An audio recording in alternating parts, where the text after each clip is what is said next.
But can you kind of explain to us what you would say to those who say there's no agenda, homosexual agenda at play?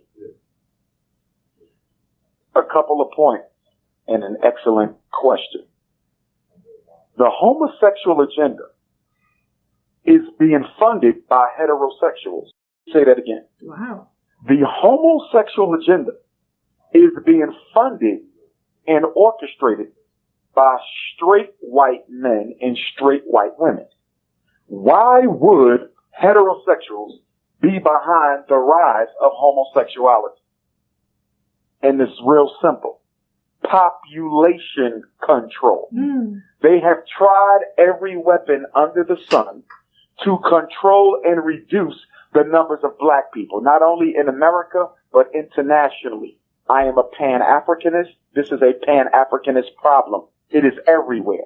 So we use abortion, and it has been effective, but it has not brought us a victory. We've used AIDS. It has been effective, but it has not victory. We've used Ebola. We've used cervical cancer. We've used prostate cancer. We've used hysterectomy. We've used black on black crime. We've used mass incarceration. We've used police genocide, mental illness even as a weapon. We've used food, poor diet, nutrition, and yet and still, black people are still the largest population on the earth.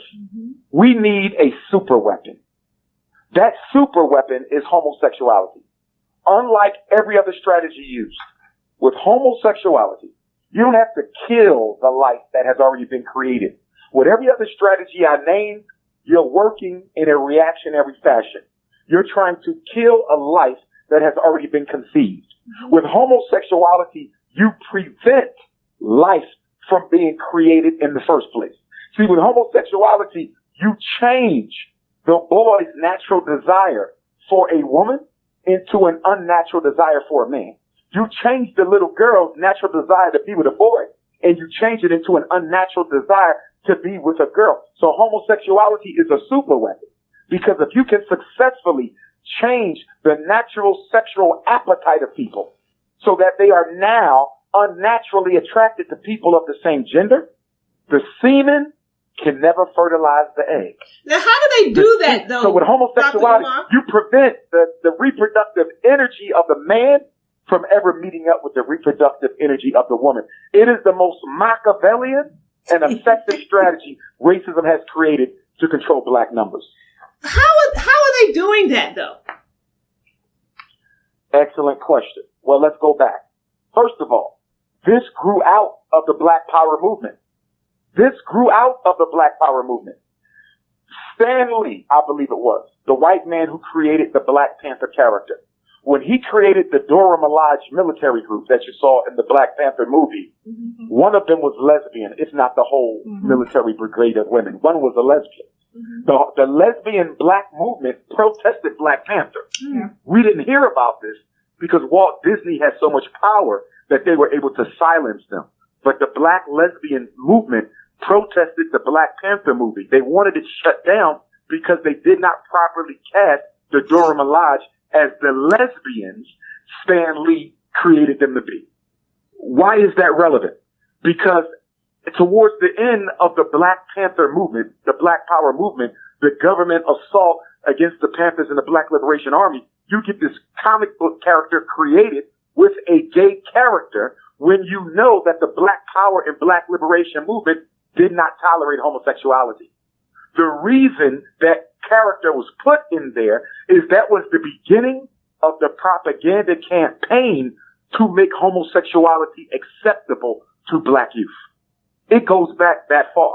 It got its greatest push from Barack Obama, but it goes back to the 60s. So, also in the 60s, they assassinate Dr. King, 68. The very next year after they assassinate Dr. King, the word homophobia is invented by a Dr. Weinberg, a doctor of clinical psychology, as am I, and a psychotherapist. He created the word homophobia the year after Dr. King was murdered. No coincidence.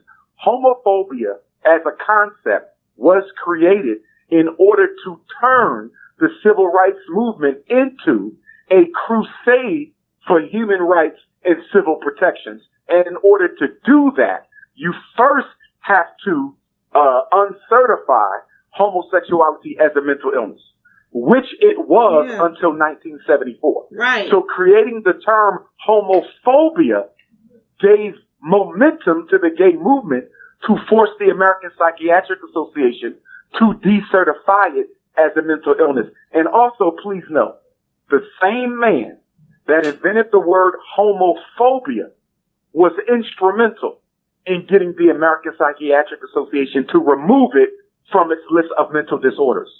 Once it was removed from its list of mental disorders, the United States government, again, heterosexuals, picked up the homosexual movement and used it to eclipse, block out, and totally bury the black agenda.